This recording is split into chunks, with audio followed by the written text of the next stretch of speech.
When we're talking about breast augmentation surgery, at the consultation, we always talk about the potential for a revision. And a lot of times patients really fully misunderstand what a revision means. And essentially, I describe it this way. At the end of the day, we want them to look as similar, as close as possible.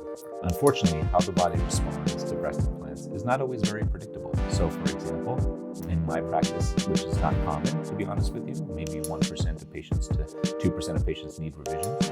But the implant on one side maybe settles a little bit differently than the other because of some sort of inflammation or bleeding on one side, or just it's a bigger breast or whatnot.